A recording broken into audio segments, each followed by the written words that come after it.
CRPF camp हमले में court का फैसला आ गया है। इस मामले में अदालत ने कौसर फारूकी और गुलाब खान को बरी कर दिया है, जबकि 6 को इस मामले में मुजरिम करार दिया गया है। मुजरिमीन को कल अदालत सजा सुनाई गई। एडीजे कोर्ट नंबर 3 में मामले की सुनवाई हुई। वाज़ेह रहे कि 2007 में हुए इस हमले में 6 जवान शहीद हो गए थे। में 5 मुख्य अभियुक्त तो यही थे, दूसरा इनके साथ थे कौसर खान और गुलाब खान। हाँ।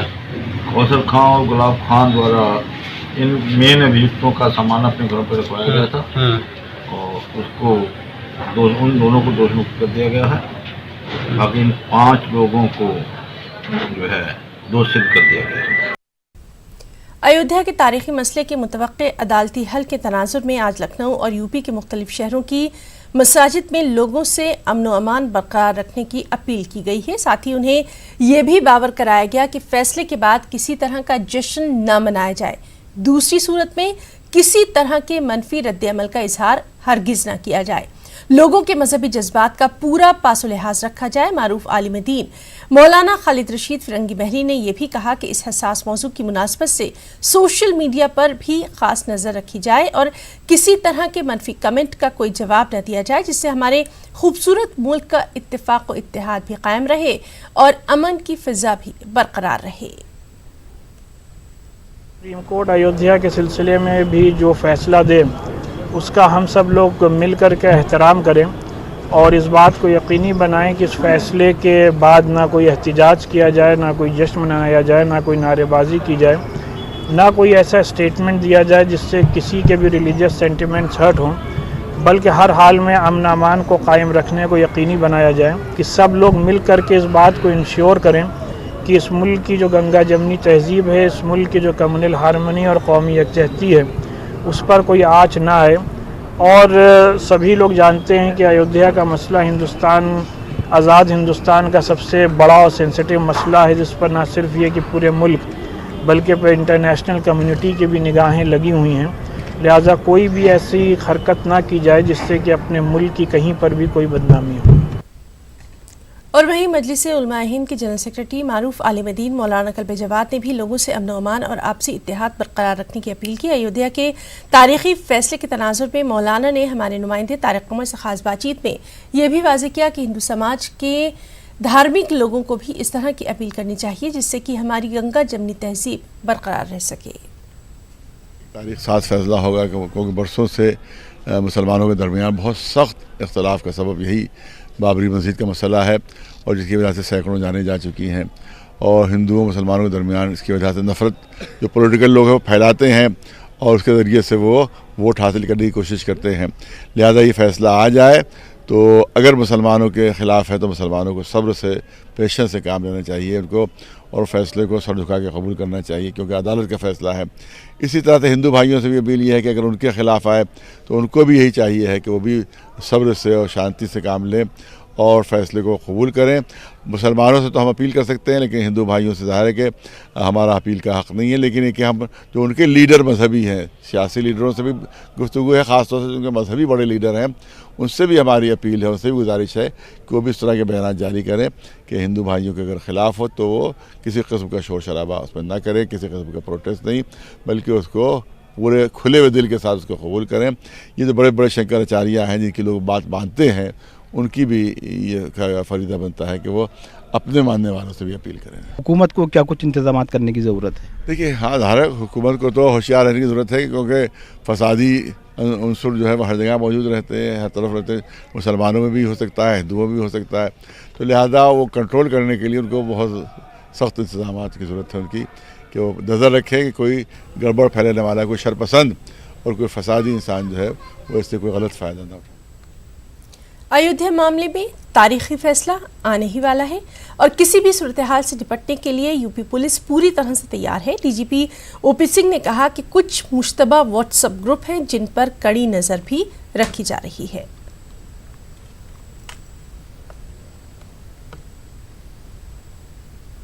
देखिए, हमारी इंटेलिजेंस मशीनरी जो है और हमारा सोशल मीडिया सेल है, इन सब चीज़ों को देख रहा है और हम उन चीज़ों को भी देख रहे हैं जो किसी लैंग्वेज से बेस्ड हो या किसी कम्युनिटी से बेस्ड हो।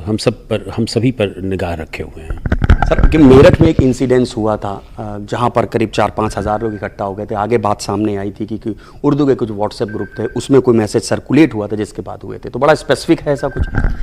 अभी कोई स्पेसिफिक इनपुट नहीं है, लेकिन हम सभी एजेंसीज से संपर्क में हैं और यदि कोई स्पेसिफिक इनपुट आएगा तो उस पर हम तत्काल कार्रवाई करेंगे। जो लोग सोशल मीडिया पर माहौल बिगाड़ने की कोशिश करते हैं, भड़काऊ मैसेज देते हैं, ग्रुप्स बनाते हैं, उनके लिए क्या कार्रवाई होगी? देखिए, ये स्पष्ट आदेश है कि कोई भी आदमी कानून को अपने हाथ में नहीं लेगा और किसी भी दशा में अगर पूरे समुदाय में, पूरे समाज में अगर कोई इस प्रकार की र्यूमर्स फैलाता है और जिससे कि पीस की और लॉ एंड ऑर्डर की सिचुएशन ख़राब होती है, उसके विरुद्ध तत्काल कार्रवाई की जाएगी। क्वांटम ऑफ कार्रवाई क्या बड़े से बड़ी कोई से? वो डिपेंड करता है कि क्या है। हम नेशनल सिक्योरिटी एक्ट भी लगा सकते हैं, अदरवाइज जो भी कानूनी कार्रवाई होगी उनके विरुद्ध किया जाएगा। किसी भी दशा में रूल ऑफ लॉ को हम डिस्टर्ब नहीं होने देंगे। तो ये थे यूपी के डीजीपी ओपी सिंह, जिन्होंने बताया उत्तर प्रदेश पुलिस हर तरह से तैयार है, फिर चाहे वो कन्वेंशनल पुलिसिंग हो या स्मार्ट पुलिसिंग हो। कैमरामैन रवि के साथ ऋषभ मणि त्रिपाठी, न्यूज़ 18 लखनऊ। और वहीं गाजियाबाद कलेक्ट्रेट में भी एक मीटिंग मुनक़िद की गई। इसमें सभी मज़ाहिब के अफसरान को मदऊ किया गया और अयोध्या मसले पर सुप्रीम कोर्ट के फैसले के तनासुर में हालात को बेहतर बनाने की अपील की गई। साथ ही सभी मज़ाहिब के लोगों को इस में जिम्मेदारी लेते हुए माहौल को पुरअमन रखने और उसे साजगार बनाने की अपील की गई। इस मीटिंग में कहा गया कि सोशल मीडिया, खासकर व्हाट्सएप और फेसबुक पर खास नज़र रखी जाएगी ताकि माहौल बिगाड़ने की कोशिश न की जाए। तो ये जो पीस कमेटी की बैठक बुलाई गई थी, इसमें जो हमारी जो जिले की पीस कमेटी उसके सारे सदस्य थे और जो हमारे धर्माचार्य हैं विभिन्न धर्मों के वो भी लोग थे और उनके साथ बातचीत की गई और केवल ये संदेश उनको दिया गया, ये बात उनके सामने रखी गई क्योंकि ये भारत के न्यायिक व्यवस्था की जो उच्चतम संस्था है, सर्वोच्च न्यायालय है, उनका निर्णय है। इसलिए जो भी निर्णय आएगा उसको हम लोगों को शिरोधार्य करना है। अयोध्या मामले में सुप्रीम कोर्ट के मुतवक्किल फैसले के पेश नज़र अलीगढ़ जिला इंतजामिया ने भी आपसी भाईचारा कायम रखने के मकसद से कलेक्ट्रेट के मीटिंग हॉल में एक अमन कमेटी का जलसा मुनक़िद किया। इसमें सभी मज़ाहिब के नुमाइंदों ने शिरकत की। शुरका ने सुप्रीम कोर्ट को सभी के लिए काबिले एहतराम करार देते हुए कहा कि जो भी फैसला होगा वो सभी को मंजूर होगा। फैसला चाहे कुछ भी हो, किसी भी के अंदर आए, लेकिन हम इंशाल्लाह उससे दिल से उस फैसले को मानेंगे और सिर्फ इतने नहीं बल्कि दूसरे लोगों पर नज़र भी रखेंगे, कोई भी जो है किसी भी तरह से माहौल को ख़राब ना करना चाहे। इसी के उससे जो है उन्होंने मीटिंग बुलाई थी और बहुत कामयाब रही ये मीटिंग। इंशाल्लाह इसको जो है डीएम साहब की तरफ से निर्देश दिए हैं कि अगर कोई भी हमने ऐसे शख्स को देखा जो क्या नाम है खलल डाल रहा है अमन चैन में, तो उसके खिलाफ सख्त कार्रवाई की जाएगी, उस पर रासुका तक लगाई जा सकती है। शासन का ये उद्देश्य तो अच्छा है और शासन का ये ड्यूटी में आता है कि शहर में अमन चैन रहे, पूरे विश्व में अमन चैन रहे और उसी संदर्भ में मीटिंग बुलाई गई थी और हमें माननीय न्यायालय पर भरोसा है, उनका निर्णय भी ऐसा आएगा जो सभी पक्षों को मान्य होगा। बैठक हम लोगों ने पीस कमेटी की बुलाई थी और जो आगामी माननीय सर्वोच्च न्यायालय का निर्णय आने वाला है अयोध्या वाले मामले को लेकर के, तो उसी के संबंध में पब्लिक की और प्रशासनिक अधिकारियों की तैयारियों के संबंध में बैठक थी। समाजवादी पार्टी के गढ़ में केशव प्रसाद मौर्य ने समाजवादी पार्टी को घेरने में कोई कोर कसर बाकी नहीं रखी। उन्होंने मैनपुरी में बीजेपी कारकुनों के साथ एक खास मीटिंग की। इस मौके पर केशव प्रसाद मौर्य ने अखिलेश यादव पर जमकर तनकीद की और कहा कि अखिलेश हमारी फिक्र ना करे बल्कि अपनी पार्टी की फिक्र करे। जी अपनी पार्टी की चिंता करें और राष्ट्रीय स्वयंसेवक संघ के बारे में कुछ बोलने से पहले अगर उसके बारे में जानेंगे संगठन के बारे में, तो मैं समझता हूँ कि बोलने से पहले 1000 बार सोचें। जो भी हमारी सरकार कानून व्यवस्था को लेकर के पूरी तरह से सख्त है, अपराधियों के खिलाफ अपराधी जैसा व्यवहार हो रहा है। और मुल्क की दूसरी रियासतों की तरह यूपी में भी डेंगू का कहर देखा जा रहा है। डेंगू से हलाकतों में लगातार इजाफा देखा जा रहा है, लेकिन हुकूमत की जानिब से कोई सख्त कदम नहीं उठाया जा रहा, ना ही महकमा सेहत को इसको लेकर संजीदा दिखाई दे रहा है। कानपुर में अब तक 20 से ज़्यादा अमवात डेंगू की वजह से हो चुकी हैं। सैकड़ों लोग अस्पतालों के चक्कर लगा रहे हैं, लेकिन हुकूमत के आदाद-ओ-शुमार इसके बरक्स है। हज़ारों की तादाद में मरीज ज़ेर इलाज हैं, उन्हें इलाज की पूरी सहूलियात तक दस्तयाब नहीं है। और कोई नहीं यहाँ पर, ना कोई दवाई है ना कोई सरकारी कुछ नहीं है। अब दो लोगों को सुबह सुबह लेके मुरसला में लेके गए हैं। एक भैया उसको भी बहुत बुखार आ रहा है, उसको भी ले जाएंगे और यहाँ पर कोई सुविधा नहीं है। अभी आपके इसके द्वारा पता चला कि कुछ हमको नोट कराएं केसेस, इनको मैं डेथ ऑडिट के लिए भेजूंगा और इस पर हम आज शाम तक या कल तक रिपोर्ट दे पाएंगे। फिलहाल हमारे जो NS1 पॉजिटिव जो केसेस हैं, जहाँ हमारे या फिर एलाइजा से जो पॉजिटिव केसेस हैं हमारी सेंटिनल लैब में, उनके हम टीम भेजते हैं। उनके यहाँ कोई मृत्यु का भी आंकड़ा मेरे पास नहीं आया है। मैं एक इस आपके माध्यम से अपने शहर वासियों से जिनके यहाँ ये बीमारी है या जिनके यहाँ मौतें हो गई हैं, भगवान उनके जिनके यहाँ मौतें हो उनके आत्मा को शांति मिले। मुझे जहाँ पता चलेगा मैं खुद जाऊँगी, लेकिन मैं अपने शहर वासियों से प्रार्थना करना चाहूँगी कि थोड़ा वो भी अपने घर में कहीं पानी इकट्ठा ना होने दें। जैसे टंकियों में पानी भर लेते हैं, उस पर ढक्कन नहीं लगाते। जैसे जहाँ पानी कम आता है वहाँ पानी एक दिन पहले रख देते हैं, उससे भी क्या कहते हैं डेंगू फैलने का डर है। जैसे उनकी फ्रिज है, फ्रिज के टेबल में अगर पानी है तो उसमें भी निकलना है। गमले रखे हैं, अगर उसमें पानी है तो उसमें भी डेंगू है। मैं सबसे थोड़ी सी वो भी बरतें। आवाज़ CMO साहब को हमने 2 दिन का टाइम दिया है। अगर 2 दिन में उन्होंने भयंकर तरीके से शहर का नहीं करेंगे तो निश्चित तौर पर हम खुद मैदान में उतरेंगे। उत्तर प्रदेश में आए दिन होने वाले सड़क हादसात को रोकने के लिए वज़ीर योगी आदित्यनाथ के हुक्म पर UPIDA ने ट्रैफिक इंजीनियरिंग और सड़क सिक्योरिटी के मौजू पर खास सेमिनार का एहतमाम किया। इस दौरान मीडिया से बातचीत करते हुए अवनीश अवस्थी ने एक्सप्रेस वे पर आवारा जानवरों को सख्त चैलेंज करार दिया। साथ ही उन्होंने कैटल कैचिंग गैंग के काम की भी तारीफ की। को जानकर खुशी होगी कि एक्सप्रेसवे पर जो कैटल कैचिंग गैंग है वो 300-400 जानवर हर महीने पकड़ के गौशालाओं में जो है उनको जमा करके आते हैं। एक्सप्रेसवे है उसमें सेफ्टी फीचर्स को और बेहतर किया गया है और अभी जो बुंदेलखंड एक्सप्रेसवे और गोरखपुर लिंक एक्सप्रेसवे माननीय मुख्यमंत्री जी के मार्गदर्शन में बनने जा रही है, उसमें तो सेफ्टी ऑडिट निर्माण के पहले ही हमने करा लिया है। तो ऐसे में इन सब चीज़ों का भी जो फ़ायदा है हमको मिलेगा। और किसी भी हंगामी सूरत हाल से निपटने के लिए बिजनौर पुलिस ने आज खास मॉक ड्रिल का एहतमाम किया। इस दौरान SP संजीव त्यागी की क़यादत में 150 पुलिस एहलकारों ने बिजनौर में SRS मॉल में दहशतगर्दों के छुपे होने को लेकर ऑपरेशन चलाया, जिसमें 3 दहशतगर्दों ने 2 दुकानदारों को यरगमाल बनाकर रखा था। पुलिस ने सभी दहशतगर्दों को ढेर कर दिया। वहीं इस मॉक ड्रिल से वहां मौजूद लोगों में दहशत का माहौल भी देखा गया। इस पूरे ऑपरेशन में जो कमियां रही हैं उन पे भी चर्चा करके भविष्य में सुधार के लिए सभी को बताया गया है। डीब्रीफिंग करवा दी गई है और इस तरह के मॉक ड्रिल्स हमारे जनपद में लगातार जारी रहेंगे। पुलिस टीम को हम अभ्यास करवा रहे हैं किसी भी आपात स्थिति से निपटने। फिजाई आलूदगी का असर यूपी की राजधानी लखनऊ में भी दिखाई दे रहा है। डॉक्टर्स का कहना है कि आलूदगी इतनी ज़्यादा बढ़ चुकी है कि अब ये सीधे इंसान की सेहत पर असरअंदाज हो रही है। हमारे साथी राजीव प्रताप सिंह ने यहाँ पर आलूदगी का जायजा कुछ यूं लिया।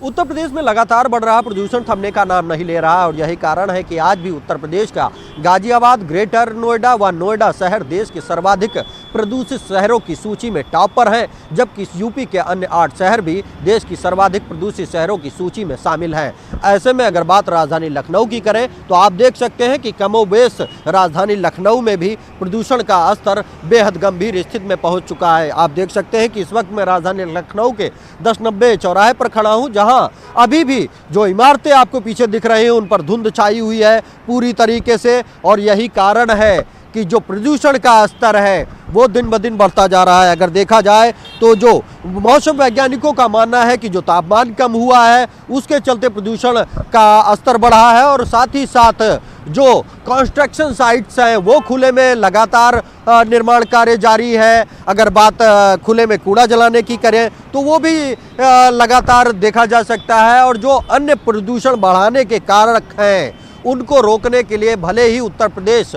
प्रदूषण नियंत्रण बोर्ड व उत्तर प्रदेश सरकार के अन्य जिम्मेदार विभाग अपने स्तर से हर संभव प्रयास किए जाने का दावा कर रहे हो, लेकिन प्रदूषण स्तर में हो रही रिकॉर्ड वृद्धि उन दावों की पोल खोलती नजर आ रही है। और यही कारण है कि उत्तर प्रदेश में खतरनाक स्तर पर पहुंचे प्रदूषण के बाद अब डॉक्टर भी लोगों को सलाह दे रहे हैं कि जो ये प्रदूषण है ये इतने खतरनाक स्तर पर पहुंच चुका है कि अब सीधा असर लोगों के स्वास्थ्य पर हो रहा है। ऐसे में डॉक्टर ये सलाह देते हैं कि जो लोग अस्थमा से ग्रसित हैं या सांस संबंधी बीमारी से ग्रसित हैं या फिर बेहद सेंसिटिव हैं, उन्हें इस प्रदूषण से बचने के लिए काफ़ी एहतियात बरतने की ज़रूरत है। घर से निकलने से पहले वो मुंह को ढक कर निकले या फिर मास्क पहन कर निकले, या फिर किसी भी तरह की अगर सांस लेने में कोई दिक्कत आती है तो वो जल्द से जल्द नज़दीकी चिकित्सक से संपर्क करें, क्योंकि जो ये स्तर है, ये जो हवा है, ये बेहद जहरीली है, ये आपकी जान तक ले सकती है। कैमरामैन उपेंद्र यादव के साथ राजीव प्रताप सिंह,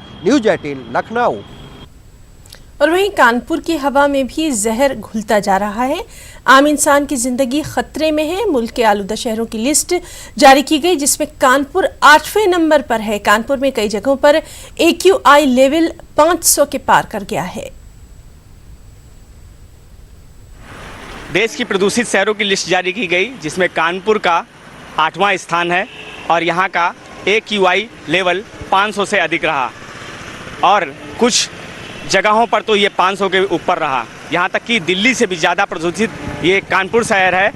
आपको बता दें कि केंद्रीय प्रदूषण नियंत्रण बोर्ड ने एक लिस्ट जारी की थी पिछले साल, जिसमें देश का सबसे प्रदूषित शहर कानपुर को बताया गया था। और वहीं इसी माह विश्व स्वास्थ्य संगठन ने एक लिस्ट जारी की थी, जहाँ मई के महीने में लिस्ट जारी हुई थी और दुनिया का सबसे प्रदूषित शहर कानपुर को बताया गया था। जी हाँ नाजरीन, न्यूज़ 18 उर्दू कब्रिस्तानों पर हो रहे गैर कानूनी कब्जों को लेकर खास मुहिम चला रहा है। इसी सिलसिले में हमारे साथी महफूज आलम ने जायजा लिया शहर पटना के कब्रिस्तान का।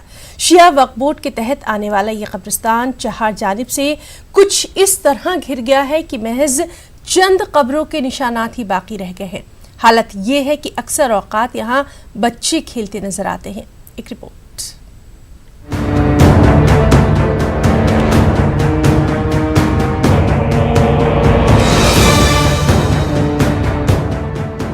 एक अंदाजे के मुताबिक पटना में करीब 750 कब्रिस्तान हैं, लेकिन ज़्यादातर कब्रिस्तानों पर नाजायज़ कब्ज़े हैं।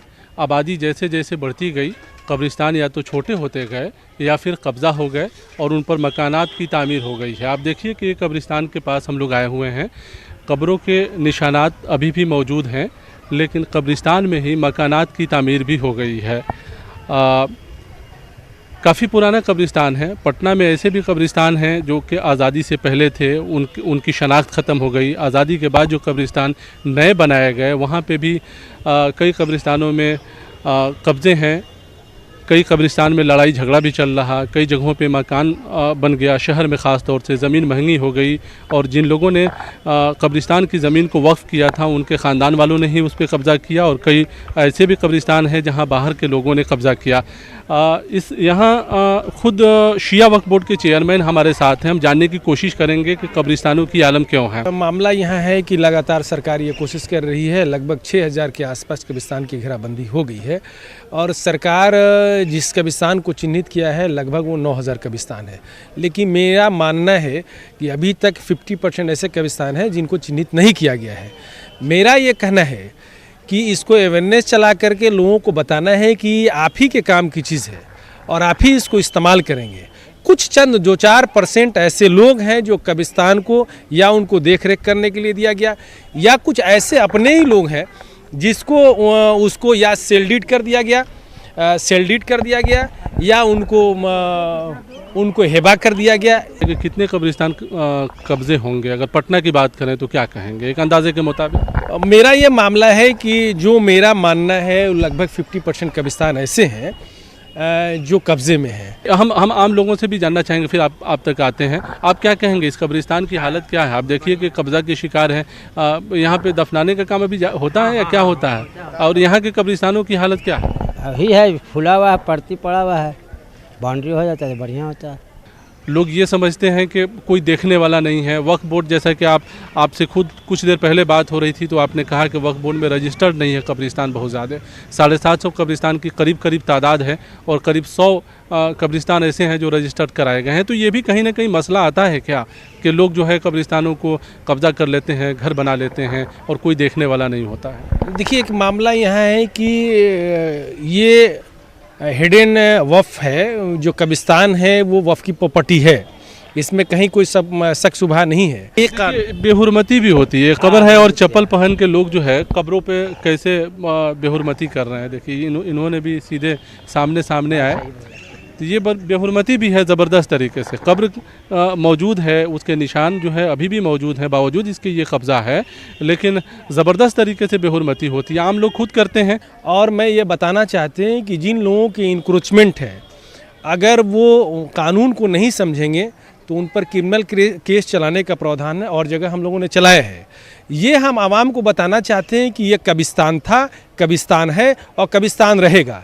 इसको बेहतर तरीके से सरसफाई कीजिए, इसमें फूल पत्ते लगाइए और इसको देख रेख करने के लिए भी हम लोग एक चाहते हैं कि कोई एक मुसलमान को भी ऑथराइज कर दें जो वो देख रेख करे और वह बोर्ड उसको आने वाले वक्त में, जैसे हम लोग पेशेमा मुअज्जिन को सैलरी दे रहे हैं, उसी तरह से हर कब्रिस्तान के केयर टेकर को कुछ ऐसे पैसे हम जो दें कि वही देख रेख करके उसमें फूल पत्ते लगा करके उसका एक रोज़गार भी यापन हो और उसको रहने के लिए एक जगह भी मौजूद। अच्छी कोशिश है। हुकूमत ये ज़रूर दावा करती है और करती रही है कि पूरे बिहार में जो हसास कब्रिस्तान है उसकी घेराबंदी कराई जाएगी। खुद वज़ीर आला ने हाल में ये ऐलान किया था कि करीब 70% हसास कब्रिस्तानों की घेराबंदी का काम मुकम्मल कर लिया गया है और 30% जो कब्रिस्तान बचे हुए हैं उनकी भी घेराबंदी जल्द मुकम्मल की जाएगी। लेकिन पटना की बात करें तो पटना में बड़ी तादाद में कब्रिस्तान ऐसे हैं जो कि कब्ज़े के शिकार हैं और वो भी कब्ज़े के शिकार खुद उन लोगों के ज़रिए हैं जो कि इसके मुहाफिज होने का दावा करते हैं। ये अपने आप में एक बड़ा सवाल है, तो जाहिर है इस पर गौर करने की ज़रूरत है। कैमरामैन दीपक कुमार के साथ महफूज आलम, न्यूज़ 18 पटना। नाज़रीन, न्यूज़ 18 नेटवर्क ने हमेशा आवाम के जज्बात और एहसासात की तर्जुमानी की है।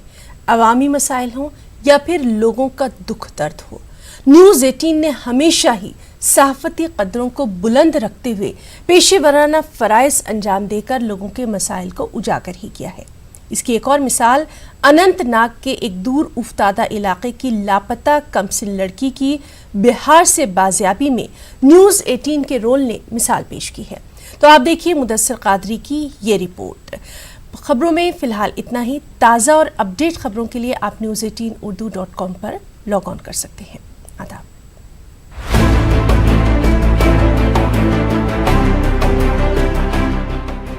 अनंतनाग के एक दूर उफ्तादा इलाके की एक नाबालिग लड़की के अचानक गायब होने से उसके अहले खाना पर मुसीबतों का पहाड़ टूट पड़ा था। इन्हें मालूम हुआ कि लड़की बिहार में है। इसके बाद लड़की के वालिदैन ने चाइल्ड ट्रैफिकिंग व दीगर क़वानीन के तहत बिहार के मोहम्मद सुभान रिहान नामी नौजवान के खिलाफ केस दर्ज किया। मोहम्मद सुभान मुतलक्का लड़की के घर में कुछ साल कबल किराया पर रिहाइश पजीर था। पुलिस लड़की के अहले खाना के हमरा उसकी बाजियाबी की गर्ज से बिहार चली गई। वहाँ इन्हें मायूसी के सिवा कुछ हासिल नहीं हो सका। जम्मू कश्मीर में टेलीमवासलात के बंद रहने से केस को सही समत नहीं मिल पा रही थी। इस दौरान बिहार में लड़की के वालिदैन की न्यूज़ 18 टीम से मुलाकात हो गई। इसके बाद न्यूज़ 18 उर्दू पर लड़की के अगवा के बारे में एक खबर नश्र हुई। खबर का नोटिस लेते हुए कश्मीर में काम कर रहे चाइल्ड लाइन ने पुलिस और लड़की के वालिदैन के साथ काम करके अगवा शुदा लड़की को बाजियाब किया। चाइल्ड लाइन और लड़की के वालिदैन ने न्यूज़ 18 के काम की सताइश की। वानस पे योर द्राय वानस पे तो गर पलो वलो थमित टबस मज त्रित तोड़ आई वापस कह पे कोरस इधर उधर मालूम कह तो और द्राव अता पता कुन पे आज ब्रोह 4 वरी सनिस गरस मज बिहार लड़का काम कर तो अस कोर तंदिस नंबरस फोन सह स्विच ऑफ। अस कोर शक तथ पे कि यह अम सजी कर क्या तम ब्रोह कॉल रटम तम तम चलम तम निम तमिलनाडु पानस सत थानस नश वापस वत न्यूज़ 18 वल आय तोतन तहज वसात सह गो मे ज़बरदस्त तम सात मदद यह जन न्यूज़ वोज युत बिजबोड़ चाइल्ड लाइन वाले नश यम आय यमो कोर ज़बरदस्त मदद बहुत बड़ शुक्र गुजार यमो जन मे अंदर 15-20 दोहन मज बची घर पानी वापस। एक न्यूज़ आई हुई थी न्यूज़ 18 की ओर से कि एक बच्ची ट्रैफिक हुई है जो कि पुलिस स्टेशन अच्छाबल की जुरिस्डिक्शन में आता है।